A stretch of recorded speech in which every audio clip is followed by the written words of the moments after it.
more talk in here. We've got Dave Bryla. I believe in him. He's going to talk to us. He's with Oregon State University. He's a research. He's with the USDA ARS. The internet often misleads me. And he's going to be talking to us about using drones to monitor growth and irrigation needs of blueberry and raspberry. All right.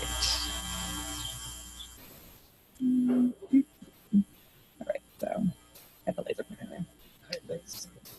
All right. Well, thank you for sticking around for the last talk of the day day today. So this is a project that I'm doing with a few collaborators, including Lisa DeVetter and Chris Benedict from Washington State University, and Lavcott and Manoj Karki.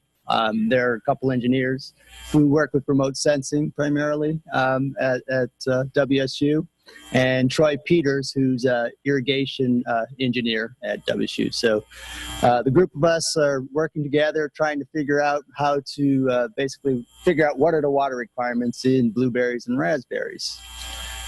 So this was a project that was funded last year by a Washington specialty crop block grant. So it's a pretty good size grant. We got about $250,000 for this project. And one of the major goals for this is to develop tools for determining seasonal water requirements in blueberry and raspberry, and being able to use these tools to monitor water deficits or drought in these plants. Before I get into the drones, I just want to give you a little background information so that we're all on the same page here. First thing I want to talk about is evapotranspiration and what that means exactly. Evapotranspiration is a complicated process to calculate or to figure out, to measure actually in the field. It's affected by a number of factors, weather conditions not being the least, but also plant age, your cultivar that you have, what cultural practices you're using. If you got weed mat, for example, it could affect your crop ET, or the soil conditions out there. So what we do is we estimate, or we measure these two together, both evaporation and transpiration, in a process called evapotranspiration. You've probably heard of this, and specifically for your crop, it would be called crop evapotranspiration. And the way that works is we can use weather measurements to make an estimate of how much water your crop's using. That way, that allows you basically to, whether you have blueberries grown in Washington, Oregon, or in Georgia, it doesn't matter. You can use these formulas to basically calculate what your water requirements are. So throughout the state of Washington, as well as Oregon, we have weather stations. Here it's called Ag WeatherNet, and you can go online, you can find the information.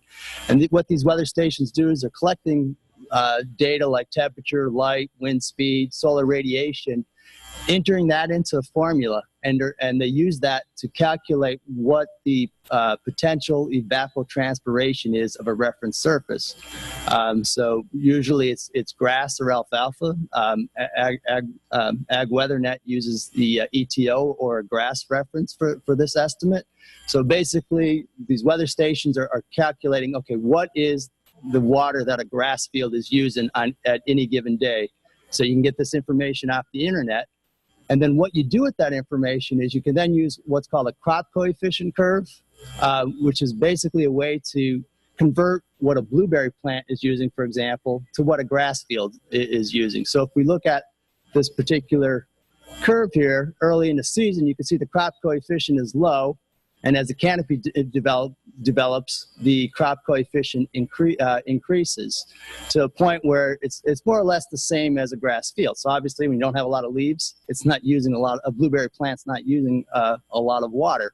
So it's only using a fraction of what a grass field would use. But once that canopy develops and it's fully developed, then it's going to be using about the same as a grass field. Now, of course, where this curve ends up depends on how fully developed your canopy is. I mean, this is assuming that your canopy is covering pretty much 70% or more of the entire field. So if you have a younger planting, that's not going to be, it's not going to give you a real accurate estimate. Or if you have, say, some problems in your field where you don't have good canopy development, say if you got high pH problems or something like that, you may not, this curve is not going to be quite accurate. If you use the calculation to estimate crop ET, you're going to be applying too much water. But the way you do this is you take this crop coefficient and you multiply it by that reference ET from the weather station. So that's your KC, your crop coefficient, by that ETO, your reference ET. And by multiplying that, that gives you an estimate what your crop's using. So that's basically how this works. These websites actually will do this for you, and they'll convert it to blueberry or raspberry or whatever. So you don't actually have to do that, but that's the way that the calculation is working. So the way we develop these crop coefficients, we did some of this work down in California, where we develop crop coefficients for vegetable crops. And what we do to do this is it's an expensive process to do. So it actually hasn't been done yet in blueberries and raspberries. So that curve that I showed you is a theoretical curve. It's that they are using to estimate it, but it hasn't been really measured. And that's something we hope to do in the future. We do have funding to do it in blackberry, so we'll start doing that in coming years. But the way this works is basically what you're doing is you're actually measuring what the water use is in the field. And the way we do that is we simply grow our plants in a big flower pot. So in this case, we had a soil tank with 25 tons of soil in it that was sitting on a scale, a truck scale, that was counterbalanced. And by using this counterbalance, we actually remove a lot of the weight from the measurement when we're taking the measurement each day. So you can actually take your finger and move that entire 25 tons up and down with this counterbalance. So what happens then is we have a load cell to measure weight changes on that tank. So we get very accurate estimates of the water used by the crop over the course of the day. So with this, we can then develop our crop coefficient curve. So here's an example of the crop coefficient curve that we developed for broccoli. So we had the plants growing over the course of the season in these lysimeters. So on this top graph here, we have our reference ET, which was taken from the weather station data. In this case, we actually had a lysimeter in a grass field to take these measurements. And we have our crop evapotranspiration that we're actually measuring with the crop lysimeter. And the difference between these two, so basically ETC over ETO is your crop coefficient. So you can see in this case that the crop coefficient increases as the canopy develops until the crop is harvested. Now, of course, you get some screwy numbers here at the beginning when we're establishing the crop, because here in California, we don't get a whole lot of rain there where we did this work, but we did need sprinklers to establish the seedlings. And when you do that, you get a lot of evaporation, and that's why you get these large peaks. But once we just strictly convert to subsurface drip, we get a nice relationship here, basically, between how the crop coefficient develops and the actual ground cover of the crop. So basically, as that canopy expands, that crop coefficient increases. So we're going to be doing some of this work, like I said, in blackberries, and hopefully, if we can get the funding, we hope to do some of this work in blueberry and raspberry in the upcoming years too. So what's nice about these crop coefficients is that they're related to, and this is where I'm getting to the drone, is that they're related to the fraction of ground cover. Now that relationship will vary from crop to crop, but you can see here we have for broccoli, lettuce, bell pepper, and garlic in this case, nice relationships between how much ground cover we have or how much area that the plant is covering and what the crop coefficient is. So what we're hoping to do is we can develop similar relationships for blueberry and raspberry.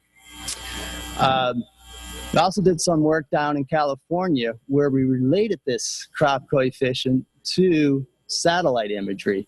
So we can, in California or in big fields where you have 10,000 acre fields, you can actually get estimates of what's called the normalized difference vegetation index from the satellite imagery. So it's called NDVI. And this NDVI, I'll explain this in a second, but anyways, we get a good relationship from what we're seeing with the satellite images and what we see between canopy cover. So basically, as canopy cover increases, your NDVI is increased, so this vegetative index. So this particular study, we had 9 different crops, everything from almond to watermelons, and we got a nice relationship with a few exceptions. Once we got to a high level of canopy cover, or a high NDVI, the relationship wasn't linear anymore, but that's okay because we know from work over the past 30, 40 years with lysimeters that once you get to 70% cover, it doesn't matter. A plant with 70% cover is going to be using about the same amount of water as a plant with 100% cover. And the other that you notice is that the NDVI relationship for red lettuce didn't quite work out very well. And that's because the NDVI is basically a relationship between the near infrared and the red. And since we're working with the red lettuce plant, it has a much lower NDVI than you would expect otherwise from a green plant. So what we're doing now is we purchased this drone. So the particular drone we're using is called an ATI, is the name of the company, and they call it an AgBot. And let's see if this will work here.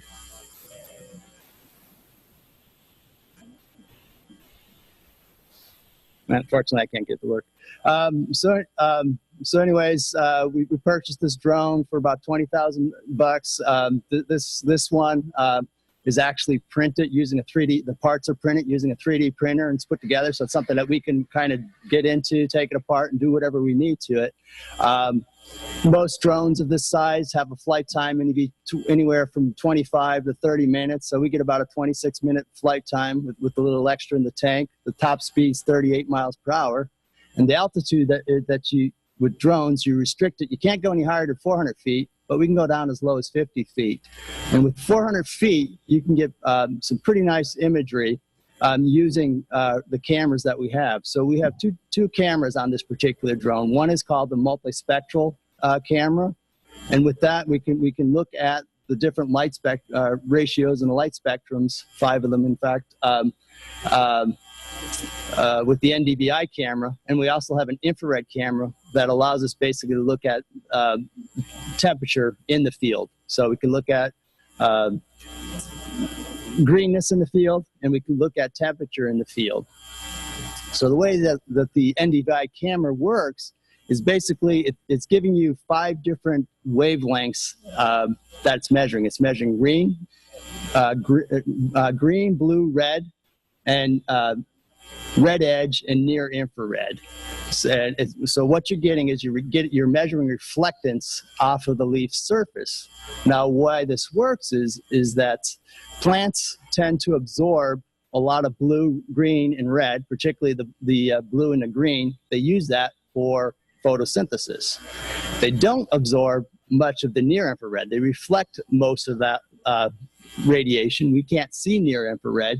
But the near infrared, if the plant did absorb it, it would increase the temperature and they basically would burn up. But they develop means to reflect that near infrared radiation. And so we're able to measure not only what we see in the visible light range, but in other wavelengths. So NDVI is just one measure where we could take these different ratios. We could either look at ratios of blue to green and so forth. In this case, there's been a lot of research done on NDVI to look at greenness in the field. And what it is, it's basically just a ratio of the difference between the near infrared that's reflecting off the plant and then the red wavelengths that's reflecting off the plant, and over the sum of those two. So what basically happens is when you have a green plant, it's reflecting a lot more of the near infrared than, say, an unhealthy plant. So when you look at that ratio, a green plant with lots of leaves is going to have a higher NDVI value than, say, an unhealthy plant out in the field. So what's nice about this is this ratio compensates for changes in light conditions, for example. So you can take your measurement in the morning, you take it in the afternoon, you take it in the middle of the day, it basically gives you the same value. So it kind of compensates for that.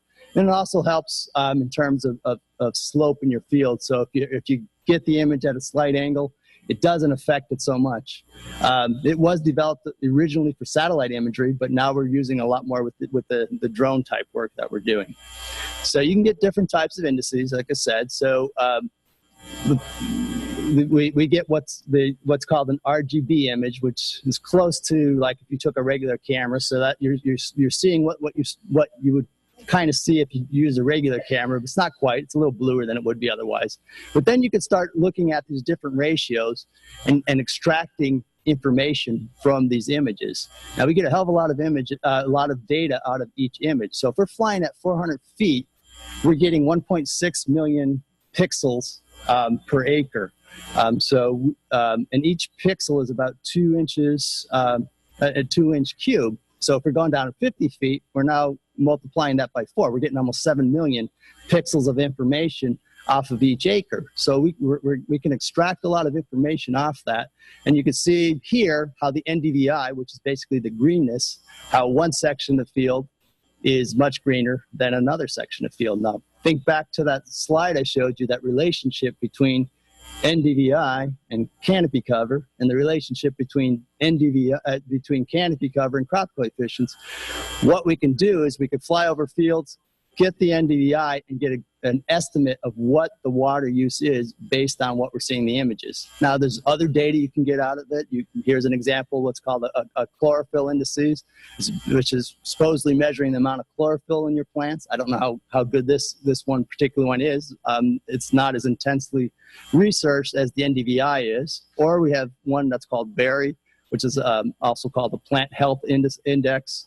It's just another ratio, in this case, looking at the green minus the red over green minus red plus blue. So you can do all these different combinations and develop these neat little pictures out there. But what do they all mean is what we're trying to figure out.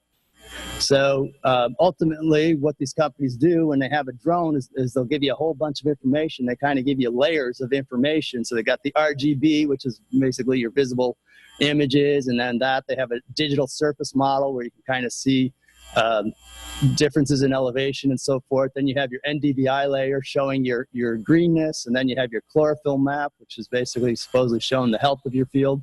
And we can add on to that. We can do a layer of the soil map underneath that. And so it's giving you a heck of a lot of information. So what we're trying to learn here is how to process that information into something useful for the growers.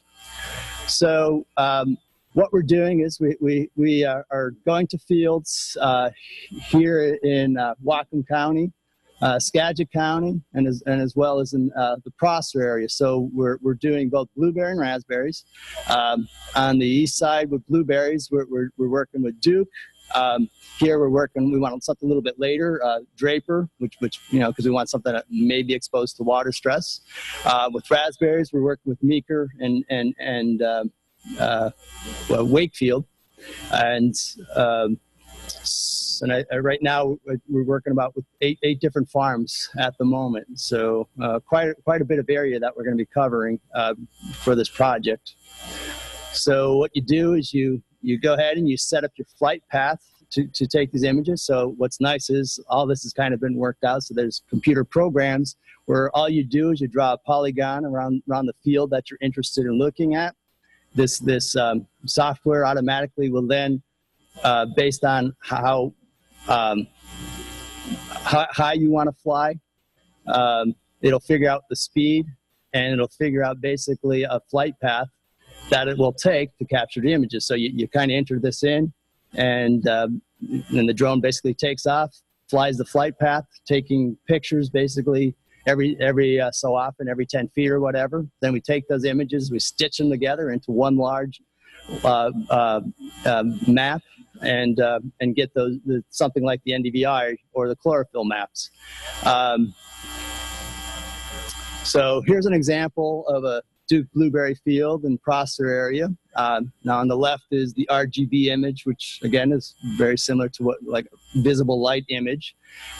Here you can see some differences. You can see parts of the field that are a little greener than others, but if you look at the NDVI, it becomes very clear how you have this one patch down the center where the NDVI, the greenness of the plants is quite high, and on both sides it's not as high. So clearly, for whatever reason, this field's having problems with chlorosis, and whatever they did in the center here, they're kind of doing a much better job than what they did on each side. So whether they adjusted their pH a little bit better in the center, or has to do with their irrigation system and they're injecting more acid, we don't know.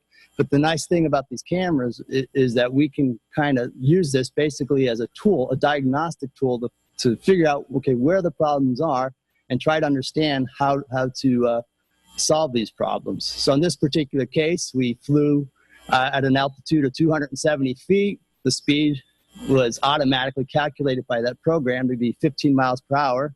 The flight time was 19 and a half minutes, and within 19 and a half minutes, we're able to cover 25 acres. So we cover a lot of ground with these drones and get a lot of information from that. Here's another example. This is a weak planting of a duke. And again, you can see, if you look at the RGB, you can see the weak area. And here on the right, we see the NDVI images, and you can see definitely a better spot and a spot that's not so good. So what we're going to do basically then is be able to take this information, get the NDVI from the different areas of the field, and calculate, okay, what is the crop coefficient, and theoretically, what is the water requirements for this particular field at a given point over the growing season. So we can get real accurate estimates of what the water requirements should be over the course of the growing season. Here's another example. This is Draper blueberry taken down in Skagit County. In this particular field, they have some drainage issues going on. And again, you can see the NDVI quite clearly where those drainage issues are occurring in this particular field. Here's an example of Wakefield raspberries here in Linden County. So in this case, we flew at 150 feet, 20-minute flight, covered 10 acres. Beautiful field. We don't see a whole lot of difference in the field when we're looking at the NDVI or the RGB image, except we do see a little bit of spot here where we've seen that we know there's some early signs of root rot, and we can pick that up. So we can start zoning in those particular areas and start diagnosing what's going on and what do we do to fix these problems. And what's nice with raspberries is we can easily convert that information to percent cover. And so in this case, this particular square field had 54% cover. So if we're using those crop coefficients that I mentioned previously, well, they're assuming about 70% cover. So we need to adjust our estimates based on the cover that we're seeing to get accurate estimates of water requirements.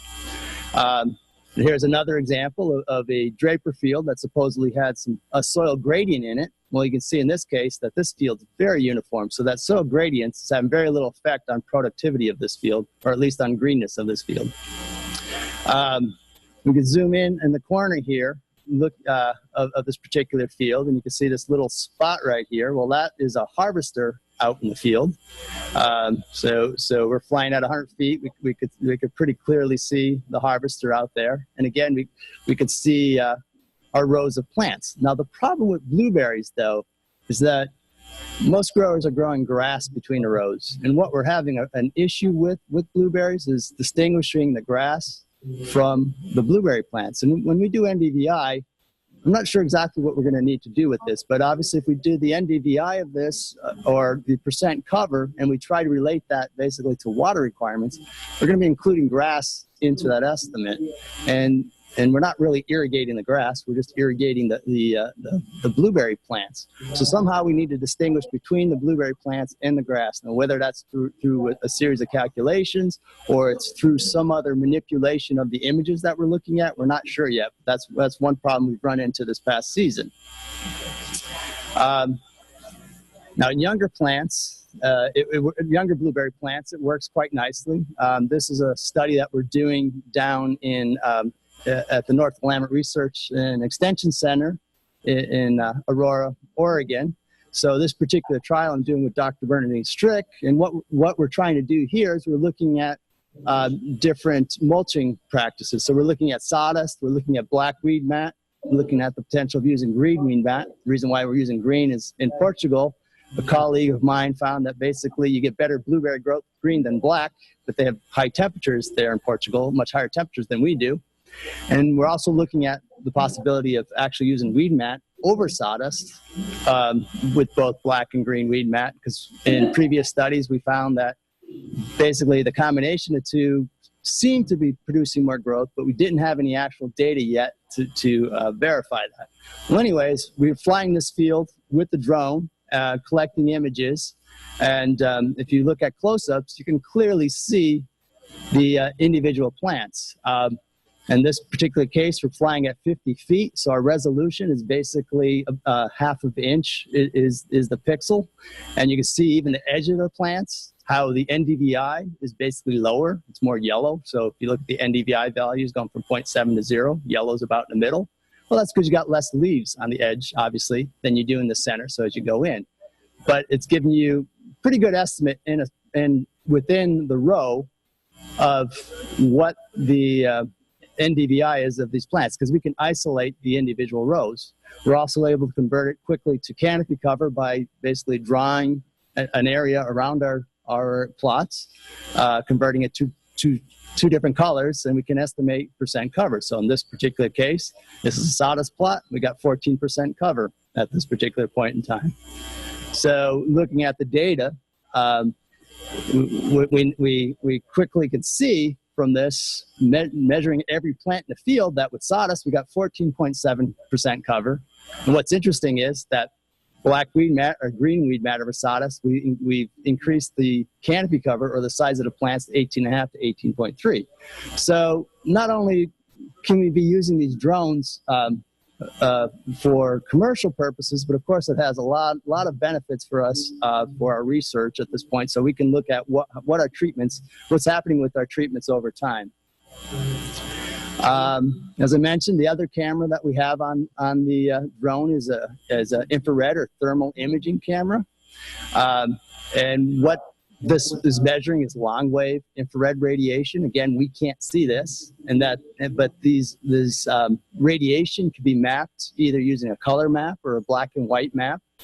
And the way it works is that basically what infrared is measuring is temperature. So a hotter an object, the more infrared radiation it's giving off. Well, plants will have different temperatures depending on how water stressed they are. Plants have stomates in their leaves, or openings in their leaves. The stomates is where CO2 goes in, is fixed to carbohydrates during photosynthesis. And when those stomates are open, water comes out. When water comes out, that cools the canopy of the plant. So a well-watered, healthy plant on a sunny day will have a cooler leaf temperature than what the air temperature is. However, when it becomes drought stressed, in order to reduce water loss, the stomates will close on a plant, limiting transpiration. So transpiration will go down. When transpiration goes down, leaf temperature goes up. Well, we can measure that. We can measure that temperature difference between a well-watered plant and a water-stressed plant. So here's an example of a color thermal image that we took in one of our research plots. We had Duke and Elliott plants. In this case, the Elliots are much larger than the Duke plants. But you can see that the plants themselves are cooler, or more blue in this case, than the inner rows, which basically at this point was the end of the season, dried out grass canopy between the rows. We can also use a grayscale. And what's nice about the grayscale images is that we can draw a circle or an oval or a rectangle around a certain section of the field, and we can get estimates of what the maximum temperature is, the minimum temperature is, and what the average temperature is. So again, this is how we can relate the temperature of what those plants are and how stressed they are.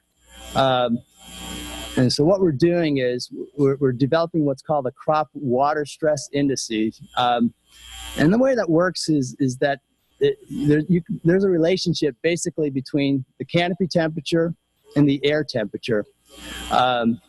So as that difference, as a non-stressed plant or a well-watered plant will have a cooler leaf temperature than, say, a water-stressed plant is. And that difference between a fully stressed plant here, represented by the red line, versus a well-watered plant will change depending on how dry the air is. So, and that's measured as vapor pressure deficit. So if we take a measurement of the canopy temperature using the infrared camera, we know our air temperature, we get a value somewhere in between. And that ratio of the difference between the baseline, basically, that we've developed for a non-stressed plant and the upper baseline for a completely stressed plant, it gives us a value that tells us how water stressed it is. So the bigger the number, the bigger the water stress is. So what we'll be able to do ultimately is to map the whole field and basically get estimates in different sections of the field how water stressed they are. So we can see if, first of all, is there water stress in that particular field? And then ultimately we can use that to adjust irrigation to try to reduce the water stress within the field.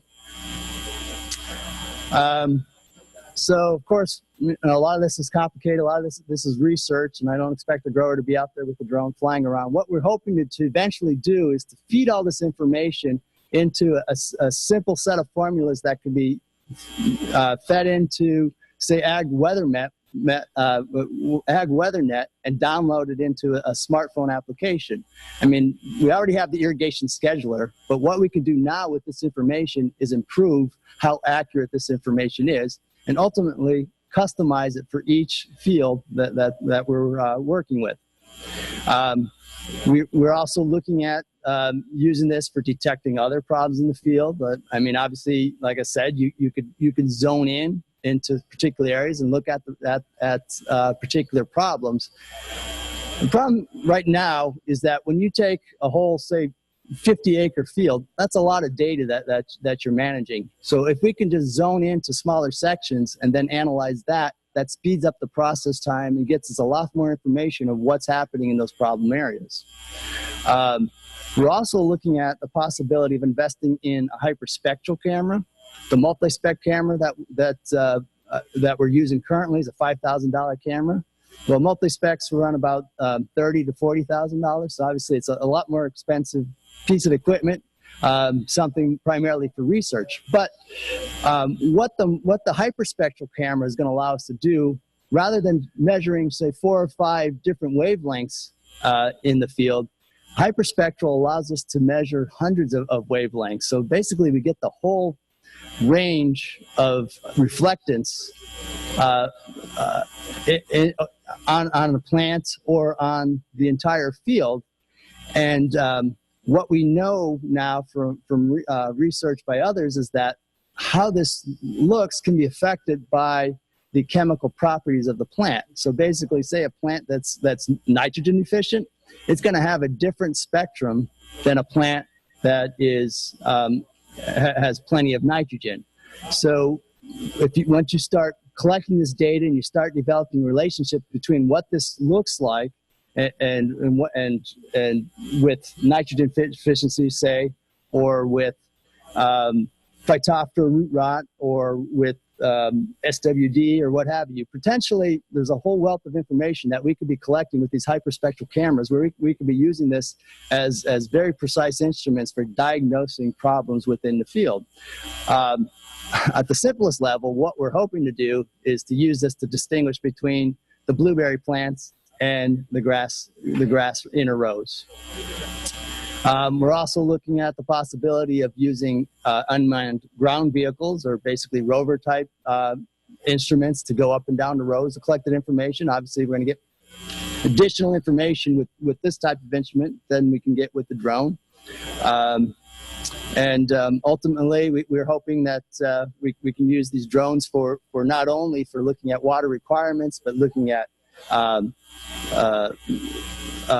cold spots for frost protection. Where's your coldest regions for that? We could start putting together maps for frost protection maps. We could start using for disease diagnosis. There's a whole wealth of information here that we're just starting to tap into. So with that, I'll stop and ask if there's any questions. Had a lot of great information. Or any suggestions, anything that you want to see done. Anything for Dave? All right.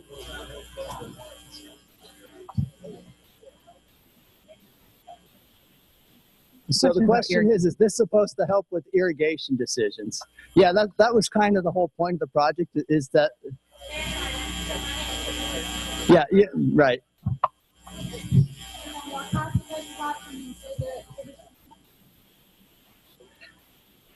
Is it more cost effective? Yeah, yes. I think it would be ultimately more cost effective because you can cover such a big area. And the problem with soil moisture sensors is there's a lot of variability in soil conditions from spot to spot. So where do you put your soil moisture sensor? Using something like the drone imaging, obviously we can look at the entire field and or entire blocks, your irrigation blocks and so forth, and we can manage accordingly. So ultimately, it'll be cheaper and it'll be a lot more accurate. Hey, Dave, it's a great talk. Thank you. Thanks. I have a question for you. You mentioned that you can use this to like check the SWD. How do you check it? Well, this is all theoretical. Anything that's affecting the chemistry of the plant theoretically will affect that reflectance curve. So if a plant is somehow responding to, say, SWD, I don't know if it does or not. I just threw that out there. But if it is responding to SWD, chemically, it'll pick it up in the multispectral or in the hyperspectral image. There has been research done on nitrogen deficiency and on water stress, to my knowledge. And there's a little bit being done on mildew problems, but beyond that, there's not a whole lot done in this area yet. So it's a whole new, I mean, these cameras have, they've just started coming out where we attach them to drones and so forth. So. All right. Well, thank you. One more. This is amazing. It has potential to revolutionize precision agriculture. Could you get out your magic crystal ball and tell us what you speculate 5-10 years from now in terms of precision management of crops? Okay. So what do I hope to see? Ideally, what I hope to see is that one day we could fly these drones over a field and automatically have that information sent to a computer, which then analyzes that information quickly and provides basically, I showed you that one slide where they had the different tiles of information. They're already doing this for, say, corn crops, out in the Midwest, some of these bigger fields. It all started with satellite imagery. Obviously, when you've got, 50, 100,000 acres, you could use a satellite imagery. But when you only have 100 acres in a particular field, you need something a little more precise, and that's where the drone is. And there are companies out there that are basically processing that information and provide it to growers to tell them how they should be irrigating, how much fertilizer they should be putting on, how they should be controlling their weeds, how they should be managing their pests. So we're already there. So what we need to do is to downscale it to our berry growers so that we could be using the same technology for them. So what I envision are companies that are actually going to be taking this kind of information and selling it to growers. Of course, growers, depending on what their question is, might be able to gather some of this information themselves. And hopefully, if we could develop, the software and so forth to do this, then it's something that could be done on site by the grower themselves if they were interested. I could see kids out there basically flying the drones, collecting that information, and then getting that information to the growers. All right. Well, thank you. Awesome. Thanks, Dave. Great. That was a great wrap up for Thursday. I want to invite you all to come back tomorrow. We've got a great special session on soil-borne disease management and red raspberries, starting a little earlier at 8 a.m. It goes until noon, and it is eligible in Oregon and Washington for 4 pesticide credits. So get a good value there, I think. So join us tomorrow, 8 a.m.